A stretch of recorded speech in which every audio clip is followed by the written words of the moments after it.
The enemy is using lies and deceit to try to take people's heart away from God and using Israel to blame all the problems of the world on, trying to separate God from Israel. We're looking at history sped up. Things that used to take 25, 30 years are now happening in a week, 2 weeks. Wow. And we're looking at a Middle East that is on the cusp of reshaping the power balance completely in the favor of the US and its allies. And I think that's both historical, but it's also a significant spiritual moment that's happening. And if you're into prophecy, and I am, and I think a lot of the viewers are, you can find a lot of this happening throughout the Bible. This is a very unique time that we're living in. What does it look like on the ground in Israel now? Lots going on in the Middle East. Yeah. We brought you guys over to give us a bit of a report. We always think it's going to slow down. So do we. Yeah. Yeah, So do we we. always think, oh, thank God. Thank you, Lord. Finally, you know, and then it's like, what? And It's then there's always moving. a new round. Exactly. New round. Exactly. Never Okay. boring in the Middle East. Just give us a current update as of right now. Big news, of course. Some of our newspapers, even I saw in the Jerusalem Post, celebrating the peacemaker who came, that Donald Trump was really celebrated not terribly long ago. Yeah. And there is a change in Israel. Exactly. Okay, who wants to start here? I want to start. Go okay, ahead. Mati, can I? That's fine. Just this time, yeah. So I think that the big news is that the hostages that spent 2 years in underground tunnels, and these are people that we know, they have small children that have spent 2 years in tunnels of Hamas in the Gaza Strip, have been coming home. They're with the families. They're in rehabilitation stages, out of the hospitals, and now with their loved ones after 2 years. This is the biggest deal, and that was the main purpose that Mati and myself on October 7th put on our uniforms and went to fight, to bring them back home. And they're back. And that's a lot of it. First of all, is thanks to God, for sure, for doing this amazing miracle, but also because of Trump and the peace plan and the ceasefire between Israel and Hamas in the Gaza Strip. Mati, your thoughts? Same thing? I think it's bigger than that. I mean, on a tactical Israeli level, yes, we're happy for the hostages. We've won this phase of the war. I mean, we won, but the war isn't truly over. But when you really zoom out, I think it's hard to comprehend how much has happened in the last 2 years. And since Trump came into office, it's been nothing short of amazing. And just to give people the headlines, we're looking at Syria being rebuilt. Well, I'll start from close to home. Ceasefire in the Gaza Strip, historical event that very few leaders around the world would have been able to pull off, definitely in that timeline, definitely to actually see it happen and be carried through. That happens. He pulls into that deal. The Egyptians, that's huge. The Jordanians, that's huge. Then you have the Syrian government. Ashara the Syrian president was just in the US meeting with President Trump. So we're talking about rehabilitating the country after more than 50 years of being ruled by a dictator. Then Lebanon being rebuilt after 40 years of civil war and internal turmoil. And it goes on and on, the Qataris, the Turks. So what we're looking at, and people might have trouble grasping so much events at the same time. I do myself. We're looking at history sped up. Things that used to take 25, 30 years are now happening in a week, 2 weeks. Wow. And we're looking at a Middle East that is on the cusp of reshaping the power balance completely in the favor of the US and its allies. And I think that's both historical, but it's also a significant spiritual moment that's happening. And if you're into prophecy, and I am, and I think a lot of the viewers are, you can find a lot of this happening throughout the Bible. This is a very unique time that we're living in. Can I just say on a personal level, before y'all get into it, because I feel like this is all I'm going to be able to say this whole program. On October 7th, our phones were ringing. Yeah. And Mati and Yair run TBN Israel there in Jerusalem. And I hear they've run home right now, and they are gone from their families. Yeah. And they both have little, beautiful children. And it was crazy. A shock. As a mother speaking, these are like sons, you know, and I just remember the feeling of man, you know, and Samuel Smodge's children, Yeah. you know, everybody, all of our kids Yeah. were going to war, you know, and it was so personal to me that they're leaving their kids. I mean, you had a bomb hit right outside in front of his house, while his wife was there by herself with the kids, and just all that stuff. And I'm telling you, people watching right now, I know so many of you have been praying, and we've all been praying. And I just appreciate your prayers. And so all of this of the hostages, and then Israel's such a small country. I mean, what? 0.02% of the world's population are Israeli. They all know each other. And so for years, we've been hearing, they all know people that were taken hostage, all the funerals, it's been horrific what you guys have been through.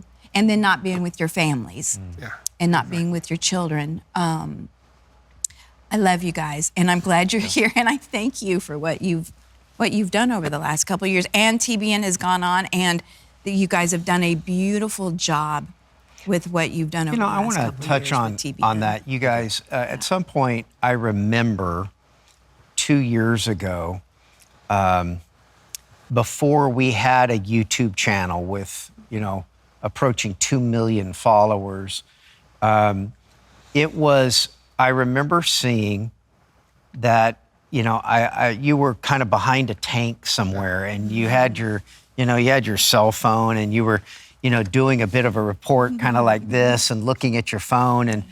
And I remember getting this, and I'm thinking, okay, I saw that guy last time in the office. Last time I saw him, we were in the office together at in Jerusalem, and now he's, in full combat gear. And I started seeing this, and I remember calling Bob Faba, and I go, we need to get the guys, they're posting, and I said, make a spot on TBN. Just grab their social media. I know that it's vertical frame and all that kind of stuff, and I just grab their content, and let's do these kind of news breaks. And the next thing we know, I'm getting calls from all over. My goodness, thank you for your coverage of getting the truth out from right in the midst of the war of what's happening. And people are calling me from all over. Next thing we know, our social media department jumps on this. For those that are well informed about TBN Israel and your YouTube channel and what you guys do, Boots on the Ground now is a regular TV program. We've really progressed this thing. What did the first days of what became what we're talking about, what did that feel like to you guys? That's the Yair story. Well, I remember when October 7th happened, 6:20 a.m., rockets flying, and Mati starts texting all of our workers, are you called up to the reserve? And all of us are being called up. And that was the first thing that we realized is happening. And the second thing... Right. How many of the TBN staff, you were checking, Mati, because you didn't know how many of the staff, you knew you had been called up. I've been called in like an hour and a half. He was the first one that was called. Yeah. Then myself, and then Alon, another staff member of ours. And then several others, and a lot of our freelancers were called in too. Quite a few. So you're just gone. You're uniform and you report. I think also the timeline to the point of that Laurie was making, it started on that day, and I only came back to work almost 8 months later. I think people don't understand the timeline for a lot of the people. I've been back several times since. A lot of people in Israel are still in reserves till this day. They've gone back and forth 3-4 times at this point. It was a long, extended season. Yeah, but the second thing that we felt after being called was that the world does not understand or know what's happening. Going on. And we're part of TBN, but back then we did not have our own platform, our own show, but thought, I have a phone, let's record this and just post it on YouTube. And that's what we did the first day, second day, third day, and now we're at 700 and more than 60 programs straight, every day sharing the truth. And it's just an amazing testimony that what happens when you just take one step towards God's direction of what he wants to do with your life. And then he really blessed us sharing the truth of what's happening in Israel from the front lines. And it wasn't just blessing us with viewership, it was also with favor from the IDF spokespersons unit and the government, because I didn't ask for permission. I asked for forgiveness afterwards from the government because they wouldn't allow me to broadcast from within the Gaza Strip. But it was 3 months into this war that they finally realized there is this soldier that is reporting from the Gaza next to tanks. And then they called me and said, how dare you do this? Did you ask permission? But off the record, we love what you're doing. Wow. And we want to back you up for real so you can keep doing this fully on behalf of the IDF. And I remember that day that I got this call while I was in Khan Yunis in the Gaza Strip. And since then, we've been keep doing this. I would say that the most dangerous times that I felt my life were like in danger in this war was where I have to send the videos from within the Gaza Strip because there was no reception back to our editors at the TBN Israel studios. I had to go on rooftops in Gaza with my phone like this. And there was so little signal, so I had to hold the phone for 30 minutes to get like a short video out.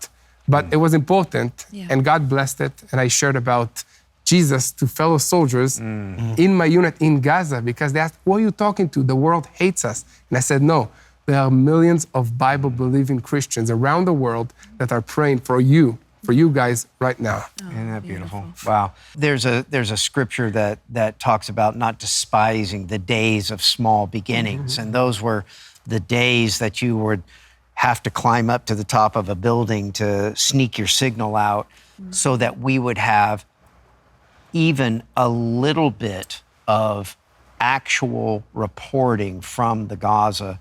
And what an interesting story that now we have you guys on a daily basis posting up to YouTube mainly, but to other social media platforms. I remember finding you first, I don't know what day, but you kept counting day 1, day 2, day 3, but it was very early. It might have been day 3 or something like that we started posting what you were doing on TBN as a spot. So, look. Thank you. We're thankful for you guys. We keep saying that because it's Thanksgiving week. Do you know? We are thankful also. Yeah. You understand that, right? Okay. What does it look like on the ground in Israel now? Okay. So we are in America waiting for tourism to really start cranking back up. Yes. We need to get... I'm sure they're waiting too. ...to the point where our American airliners are carrying the quantities. When we start promoting a tour, we usually have 1,000 or more people, sometimes as many as 1,700 people that want to go with us to Israel. But that's only when all the airlines are working. The American airlines are working, and Delta and all the different ones, the carriers. So we're waiting for that as we're sitting here today.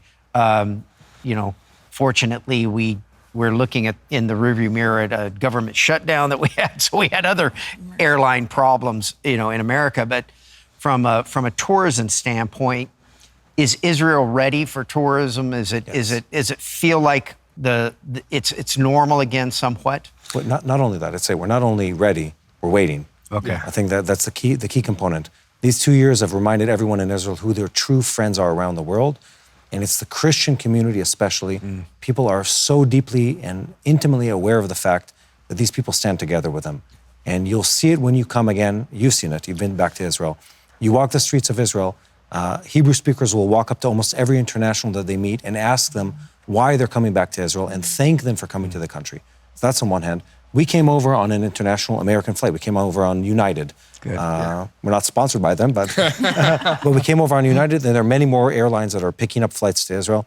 I don't think that's going to be an issue by the time a tour comes again. Yeah. But I'd say it's safe in the country. Listen, let me say, because we hosted a group from Canada and from the United States in our studio for a podcast. Yeah.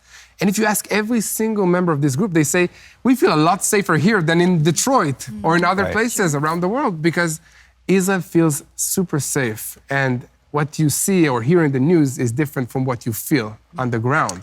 We've said that consistently for years. TBN has been taking tours. TBN's 53 years old, but we've been taking tours for at least 50 of those years. In 1975, I think, was the first tour that TBN took. before you guys were born, right? Yeah. So Well before, yeah. So basically, we're like our kids sitting here. I know. So we basically know that to be true. But there was an active war. There is a peace treaty that has been signed. It's not too far in the rearview mirror. And it looks like the American Airlines, and we say American Airlines, meaning the American All of them. owned airlines, feel like they're starting to pick back up. And when they get to full capacity, that's when we'll be able to start promoting tours. But you're ready, right? Yeah, so the absolutely. David's Harp Hotel's ready to receive guests. And It's the best. We've been going ourselves to check it out before you guys come. We are living in prophetic times. The ceasefire between Israel and Iran has paused recent violence. However, a spiritual battle is still taking place in Israel. Today, nearly 99% of Israelis don't know Jesus. However, a miracle is unfolding. One for Israel Ministry is sharing the gospel, and Jewish people are accepting Jesus in numbers not seen since the early church. Many Arabs are also finding faith in unity. One for Israel is an initiative of native-born Israelis sharing the gospel, discipling believers, and equipping spiritual leaders across Israel. As Romans 10:1 expresses, my heart's desire and prayer to God for Israel is that they may be saved. Your support helps bring the gospel back to Israel. I want you to do something right now. Pick up the phone and call 800-581-4035. That's 800-581-4035 to help share the gospel in Israel. Visit oneforisrael.org/partner or scan the QR code. give us the biblical interpretation. Give us a little bit of the vibe going on. Both of you sitting here are Jewish, right? You're Jewish guys, right? Yep. Yeah. Okay. You're not just kind of Jewish. You're really Jewish. Really Jewish, Okay. all the way with Messianic Certified, believers. certified Jews. Yeah, certified Jews, believers in Jesus. So we're getting the real stuff. Give us the kind of the biblical side of what you feel is appropriate to talk about here in Thanksgiving season here in America 25. Sure. Yeah, I can start by being that I am super thankful to God for everything that He did for Israel and for my life personally in the past 2 years. We had the most challenging 2 years of our lives as a nation, and me personal as a husband and a father of 3 kids. It was so challenging, but God was with me every step of the way on a personal level and also on a nationwide level. I think that God has used Israel the same way that He used Israel in biblical times to show to the world that if He's faithful to these stubborn Jewish people, Yes. He will be faithful to each and everybody of you, everybody around the world that are watching and that are praying and that are struggling with whatever it is in their lives. So He's been performing biblical level miracles in modern days. It's just amazing. So what I think God is doing is showing to the world, if you are struggling with your faith, just open the TV, open YouTube, look at Israel. It's on every major news channel, and look at my miracles coming to life in modern days. Absolutely. And that's what I'm thankful for, that God is proving again and again and again that He doesn't change, that He's faithful, and that He listens to prayers, to our personal prayers. So I'm just thankful for the past 2 years. I'd say this, every single Jewish holiday starts and ends with the words, they tried to kill us, God saved us, let's eat. Let's eat. And it's a known joke in Israel. And we tell this to our kids. I mean, this is the thesis of every Jewish holidays. Tell your kids what God did in those past generations. But we don't have to tell them what happened in the past anymore. It's in their lifetime. They've seen supernatural redemption time and time again. And I try to tell my kids, it's been, I mean, to say this lightly, it's been a rough 2 years for children in Israel. Sure. Especially if you're at home and not, actively engage in doing something proactive. But what did happen is if you think about everything that's been stacked against us on a biblical level, so many enemies at the same time. I think the Iranians and, from within Hezbollah, within Lebanon and Gaza, and all of that happened at the same time. And the Houthis, we're talking about 7 fronts, and then the media is the 8th front. It's all happening at the same time. And somehow we walk away victorious from all of that and get to tell the story and go back to normal life. And in that sense, we're living in a testament, I don't say this lightly, of absolute faithfulness of God time and time again. And in retrospect, everyone likes to look back and say, well, of course we beat Hezbollah. Well, of course we beat the Iranians. Well, of course we beat Gaza. It's not at all obvious. If you asked any Israeli, including the chief of staff 2 years ago, what the war against Hezbollah would have looked like, he would have not described what happened. He would have said it would have been a prolonged, it would have been violent, we'd have tens of thousands of casualties in Israel, we'd have so-and-so casualties within the army, and we beat them like that. The same with the Iranians. Who would have imagined that in 12 days, the Israeli Air Force would be flying, circles around, the capital of Iran, like taking pictures and stuff like that, as if we control the skies of an enemy country that's been the arch nemesis of every Western country for decades. Who would have imagined that? And then we look back and say, oh, clearly this happened. No, it isn't. God carried out a miracle time and time again. We just don't realize it until we look back and see events taking place. And I'd say this, one last thought on a personal level, is people like looking at these events as like a negative thing. Oh, woe is me, all these things happened to me. Oh, we went to war and all that. No one changes when things are easy. And no one grows and no one comes to faith when business is as usual. Yeah. No one thinks about changing the premise of the way they look at the world or their narrative when things are easy and smooth. They were not smooth. And now people get to rethink of who we are as a people, what's right, what's wrong, what's worth fighting for in life. And that is a gift that you don't often get in life. So the 2 years, then you're looking slightly back in the rearview mirror. It was dangerous. Yeah. It was threatening. It was existential level threat. Yeah. But at the same time, when you see the supernatural hand of God come, you have to then, that's a humility level thing that the country has to kind of almost look up at some point. So, the old adage of when is bad really bad and when is good really good. And so this challenge to your sovereignty has really produced some very positive things. Absolutely. Exactly. Is that kind of what you're saying? Yes, 100%. And I think that what we felt as a nation, even those that do not believe in God or in Jesus yet in Israel, is that we were at a super low point, and that the only way that we could get out of it was with the help of God. And I think that this is something that God is always doing. He doesn't perform small miracles.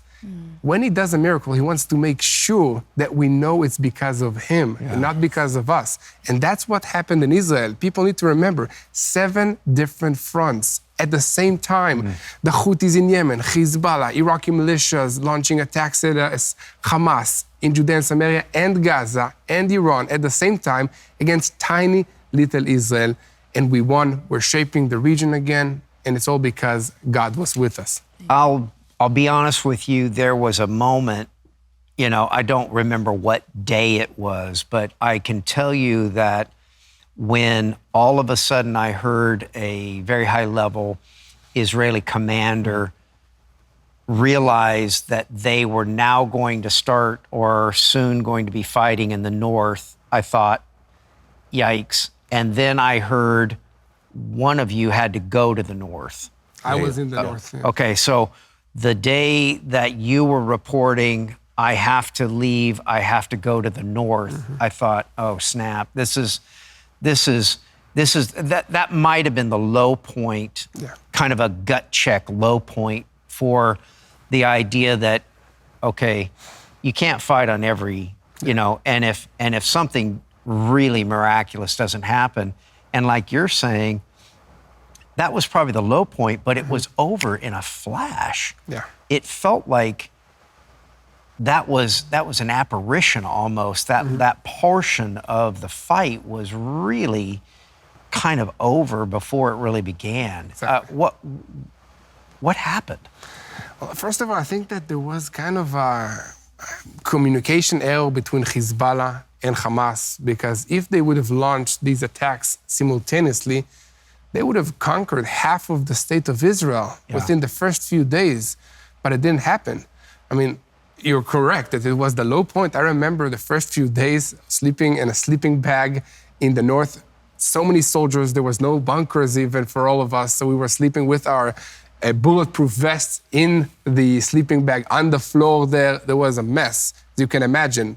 Rockets flying above us, and at the same time, walls and terrorists in the Gaza Strip in the south. And we're afraid that Hezbollah will launch attacks of 3,000 rockets a day at the Israeli civilians and at us, the soldiers there. That was what we've been training for many years. For many years as officers in the IDF. So we were preparing for this to happen, and that would have been 10 times worse than what Hamas did for us on October 7th. Your low point, what was it? I think the first couple weeks, going back to that, I think a lot of people in Israel wanted to depart from the sense of fear and, I mean, you said it, existential threat. What will happen? Those first, I think it was a couple weeks, I think I saw my family for the first time like 6 weeks after the war started. And I remember thinking like in the first couple of weeks of we don't know what's going to happen. And we forget now, but the list of threats, military intelligence gives you only the worst case scenario. Yeah. It's probably going to be be okay. You never get that. That's not their job. That's not their job. The report doesn't come in, don't worry, things are going to be fine. It's every worst case scenario. And I commanded a unit in one area, now I command a different unit. And you look at the list of threats coming in, and it's every front in the country. It's the thought that it could be every home overrun, everything. And it's this really, really scary place where, again, my family was alone without their father, without the husband. Many families are in the same situation in Israel, and we don't even know what's coming our way. I mean, the threats that are on paper or, awaiting us were very, very dramatic. And more than that, I think it took a long time. I think Hezbollah was really the turning point for the national sentiment in understanding that we were able to flip the tables on our enemies and not be responsible, but be completely pre-planned in the way we carried things out. That was sort of this really big wave. Gaza was a sense of retribution when we're going, fighting through Gaza, but really understanding that now we're not just fighting locally, it's not strategic, not tactical, it's a strategic war, and we're winning on the strategic side. And we've recently, on a recent TBN project that hasn't aired yet, we did a whole interview with the military intelligence officers that were part of the backstory of what happened in Lebanon and in Iran. And you hear those stories, and if I had hair on my head, it would stand up because it's absolutely amazing. And you hear the human genius, but again, it's God-inspired, in really meticulously over a decade figuring out how our enemies tick. Sadly, not the ones in Gaza, but yes, on our northern border, yes, in Iran, and really like getting inside of their heads. And when you see that, his experience in the first week or two of the war makes sense. Because we all ask the question, where was Hezbollah on that day? Were they not as powerful as they were? They were. The IDF responded with such speed on the first day of the war that they didn't dare attack. I don't want to say the numbers of the soldiers, it was very substantial force. And then we penetrated them with intelligence so well that they were afraid to fight us by the time we broke into Lebanon. My goodness. So again, in retrospect, it seems easy. In the moment, we felt fear. And I think we needed to feel that fear. We need to be galvanized as a people. To wake up. No, but be clear on why we're here on this world. So as you're sitting here, you're thankful. 100%. God was with you in. I like what you said. You're always commanded to tell in all the major feasts your children of the glory days of when God protected, and you're sharing it. Now they got to see it firsthand. Exactly. That God is with you. Exactly. Beautiful. Yeah, I have to say that I'm most thankful for my wife during this time, because you keep thinking, oh, he went to fight in Gaza, he took the risk, but back then she was alone with the kids. No school, no kindergarten, 3 kids. That's hard on its own. Harder than fighting terrorists in Gaza, just to be honest here, seriously. They are terrorists on certain days. Little ones. Little mini terrorists.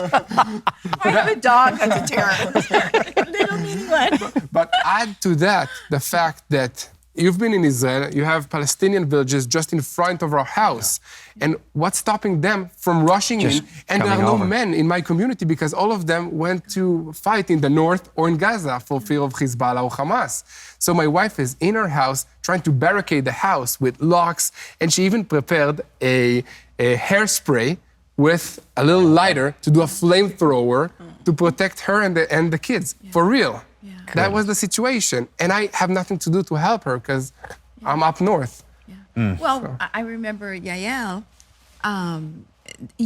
some of the people didn't have gear Yeah. Remember that? Look, no one expected such a huge number of soldiers to be called in. She came through, right? It feels like they stepped up and brought certain Not kind of so level. We're talking about the fellowship. Yes. Yeah, Yes. Lexstein. Yeah. Yes. Yeah, they brought a lot of gear. I've sent her pictures personally. Yes. Of like, thank you, because I've seen in different war rooms and Yeah. equipment rooms their gear with a logo, and I said, thanks. Yeah. And it shows up like across the country. But it's not just them. And I want to say this, who supports the fellowship? Who supports these different organizations? Christians. Many of them, I think, live here in this area in Dallas. Yeah. And if you think about the question, I think Israelis are acutely aware of this. Who stood up and stood with Israel in its greatest time of need? Who was it? Christians. It was the United States, and behind the government of the United States, the Christian community that said, these are our brothers, let's stop. And I want to tell you personally, and I don't say this lightly, the people who stood with me personally the most during this war were Christian friends. Some of them were people I know God sent into my life, people I met with maybe a couple of times before, and they just continuously would call and text and say, I'm praying for you. And eventually, at first you're like, oh, I'm fine. I was like, no, I'm actually not fine. My family isn't fine and my country isn't fine. Give us all the prayer you can give us. Give us all the help you can give us because we need it.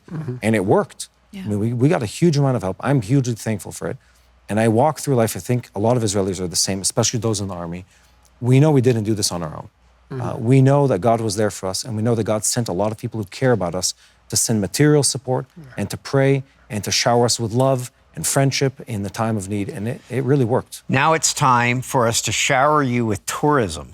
Let's do that. Amen. That feels like it's getting to that point in time where there's a pent-up desire for us to get back, and we care about the land It's just where because Jesus was. That's right. Come on now. And our Bible, I mean, everybody says this, the Bible comes alive in Israel, but it's just so true. And that's what your love for that country, my love for that country is overwhelming just because of that. And you don't want it messed up. You don't want anybody going after any of those places or the beautiful, what it is, everything it is. Let me tell you a fun little thing. You guys maybe don't know this, but if somebody walks up to Laurie and I, and if they're older than we are, which is 35. getting harder these days to find people older than us. But Less than it used at to some point, if an old timer comes up to Laurie and I, and they say, "Hey, we've been watching TBN for all these years," blah blah blah, it is a very high percentage of those people that say, "I went to Israel with your mom and dad on a tour." I went, Or with us. or with us. We've been to Israel with you. We've been on a tour with you. There's over all these years and the 50 years TBN's been taking tours, it feels like we've taken tens of thousands of people, but a very high percentage of them. That's one of the highlights, is to put, as you were, a face with a name, to put a location when you read. Bethlehem. Now you're standing, looking at the shepherd's fields. You're looking at the same, locations. The Jordan River. It is. Baptismals. Yeah. There's a lot of commercialism in Israel, and there's some things you buy tickets for and go see that are, maybe the place, but the fields of Bethlehem, the Judean hills, the Jerusalem set up on a hill, The Psalms come alive.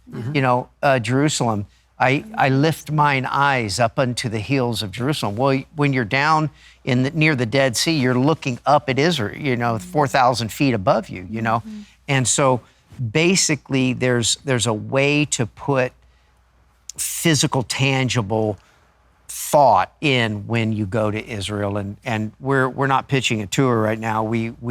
I wish we were, but we'll get to that very soon for 2026. Boots on the Ground, by the way, airs on Thursdays right here on TBN. That is at 9:30 p.m. Eastern Time, and a growing audience for Boots on the Ground. And these guys are the boots. So these are the boots on the ground that we're talking about, giving real-time updates on the current event in Israel. And you're doing that every week. You do that, and then daily on YouTube. And so if we are looking back, troubling 2 years, God showed himself, so you're thankful. And we're looking at, tourism now. We're looking into the future. The future is reshaping in the Middle East.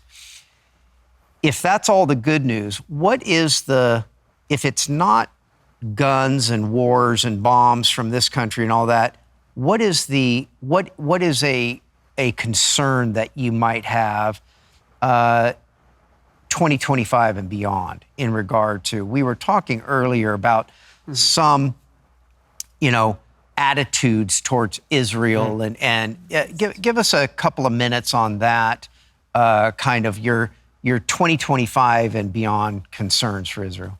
Yeah, so I think that the fear now is that the enemy is using lies and deceit to try to take people's heart away from God and using Israel to blame all the problems of the world on.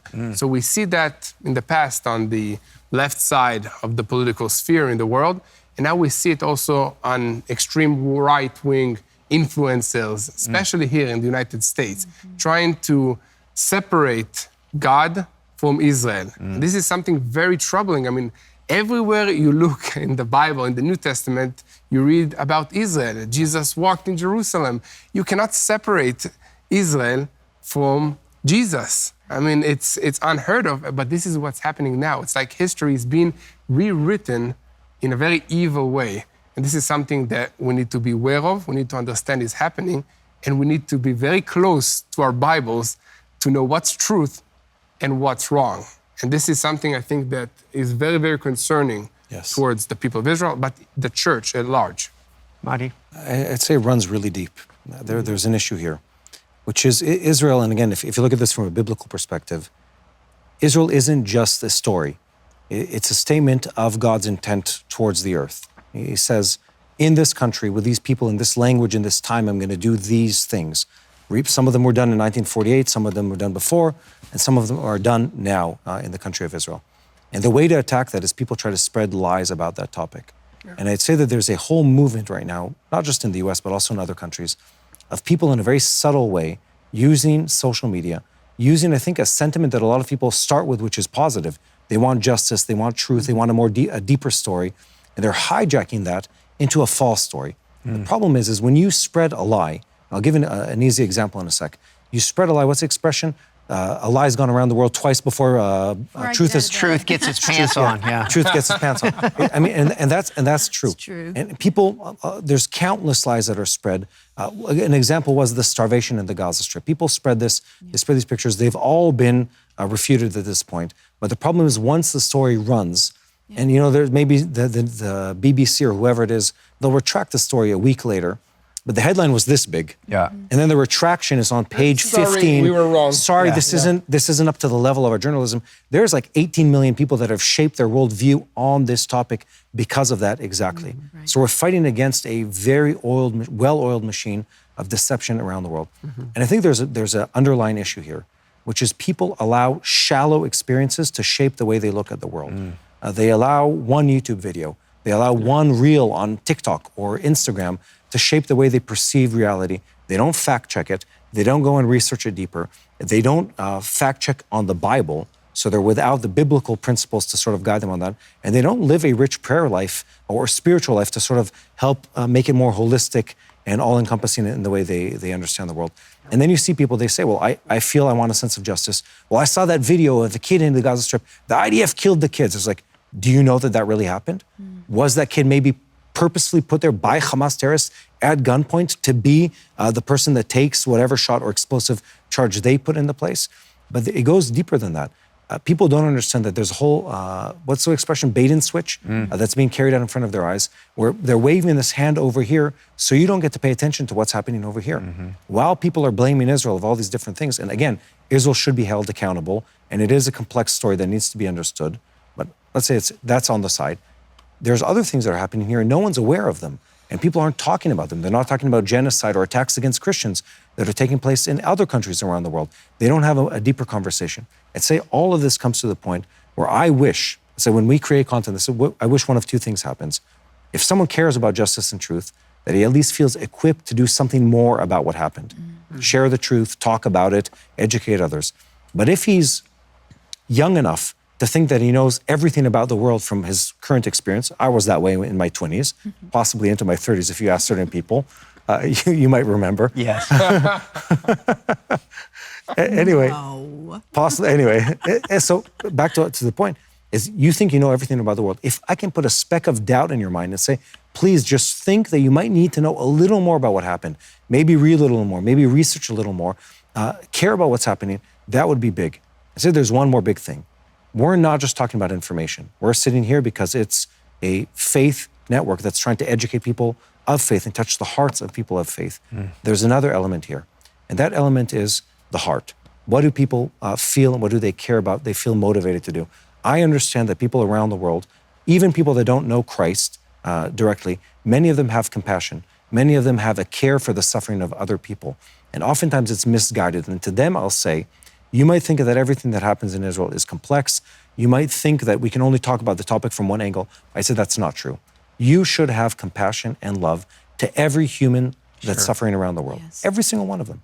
Every time there's a child that suffers, you should care and you should be motivated to action to help them and aid them and stop their suffering.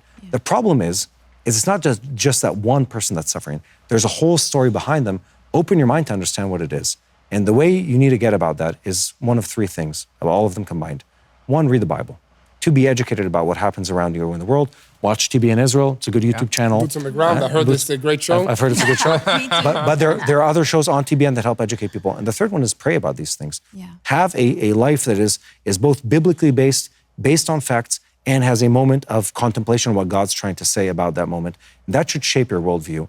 Don't be quick to reaction and to responses. It's going to be very difficult to separate God from the story of Jerusalem and Israel, and it's going to be very difficult for that narrative to ultimately win. The book that is proudly on display here on the set with us, written by Jay Sekulow, Jerusalem, which, by the way, I didn't even think about that. That book was just sitting, that was published by Trilogy Publishing and the publishing arm of Trinity.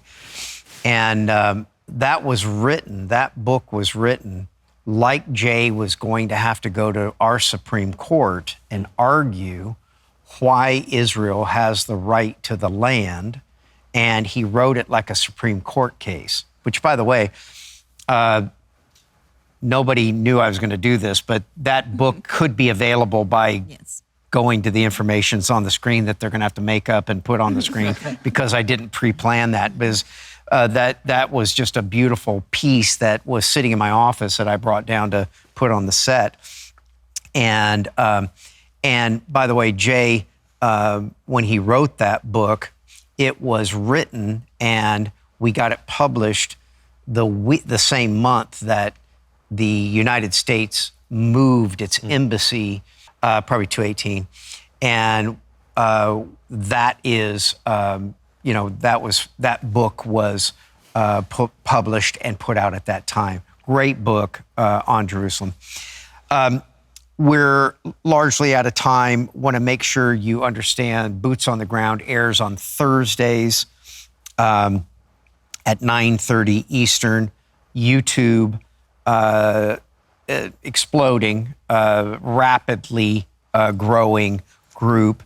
And the Bible declares, pray for the peace of Jerusalem. And I know it looks like we're in Israel here in our studio today, and we've done a great job kind of making the studio look like what it looks like when we show up at TBN there in Jerusalem. It looks largely like this, but we are here in Dallas, and we are glad you guys are here. Proud of you guys. But from here, let's pray for the peace of Jerusalem, which is east of us, about 10,000 miles. But it feels like that. So, guys, I had we'll just give you the final word in prayer. Go so ahead. the other day, the last time I actually saw Mati in Jerusalem, in Tel Aviv, The last time I saw him was just a couple months ago. And A few minutes, right? Just Half for- an hour. just for a little bit. Briefly. Yeah. And I remember you didn't say anything. We get off the plane and they drive us to where we're meeting Marty and Samuel. And the place was packed in there. I've never seen so many people in the FBO there. And Matt, this one, just immediately runs outside with Samuel. And I walk up to Marty. I'm like, what's going on? What's going on? Well, you guys got to get out of here. And it was like, because I didn't know what was happening It was the night before the strike in Iran. Yeah. Yeah.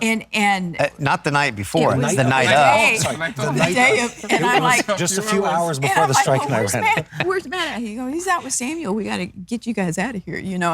And so he told me, I didn't know yet, but Mr. Huckabee, Governor Huckabee, who is now Ambassador Ambassador Huckabee.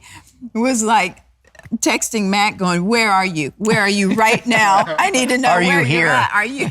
Get out now!" And it was like, turn around. If you can drive to Jordan, get out, get on a plane. He couldn't tell us why we were supposed to leave Israel. It was the night that Israel was striking Iran, and So we were the last flight out, and then they closed the airport closed right behind our flight leaving. And That was weird. And I was talking with former Secretary of State Mike Pompeo, and I said, Mike, go in your mind. If you look at the geography, Israel's here, and the United Arab Emirates is down here to the Dubai. southeast, and I said we took off at 1 o'clock in the morning, headed towards there, and he goes, well, if you'd have been looking out your window of your airplane at the right time and looked up, you would have seen Israeli air fighters going, past you at a little bit higher altitude and at a lot faster speed.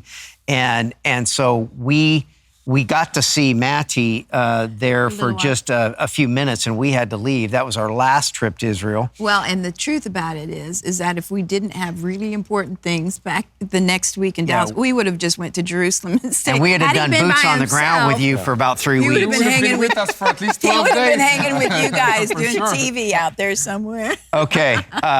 Guys, thank you for what you do. Truth coming out of Israel every day and weekly right here on TBN. Pray for the peace of Jerusalem as we say goodbye today. Okay. Please, both of you. אבינו שבשמיים, תודה לך על כל מה שאתה עושה בשבילנו. Our Father in heaven, thank you for everything that you are doing for us. You told us to pray for the peace of Jerusalem, and you're a personal God. So as I pray for the peace of Jerusalem, I want to make it personal. I want to pray for wisdom to our leaders, to the leaders of America, of all the viewers from wherever they're watching, for wisdom, for godly wisdom in this very complex situation. I want to pray a personal prayer for all those lives that are affected by these conflicts and terrorist regimes, to have the peace of God in their hearts, okay?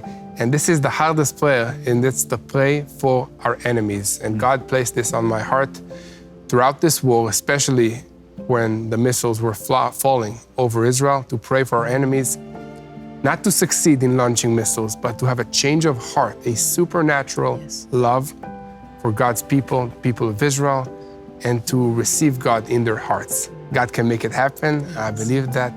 I pray for the peace of Jerusalem from Dallas, Texas, here. Amen.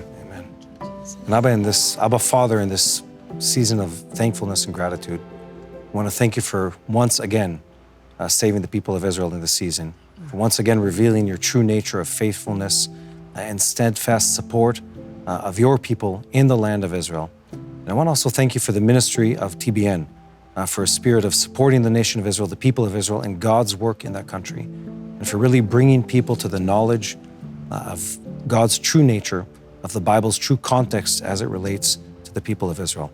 And I want to ask for a specific blessing to all those who stood in prayer and in support and in love of the people of Israel and what God was doing throughout this season that we've been talking about today. Bless all of those who stood with the people of Israel. Bless all of those who continue to pray, to continue to fight for the truth to come out. And again, I want to thank you, Lord, for this season of faithfulness that I've experienced in my life, that the people of Israel have experienced in their life. that we're truly seeing it again and again happening before our very eyes. Amen. Amen. We're thankful that God's hand of protection was on you both, your families during this season. We're thankful for a lot of things. We're thankful for knowing this one fact, that Israel is certainly forever. And we know that for sure. And we're thankful for that. We'll see you next time. Hopefully from Jerusalem.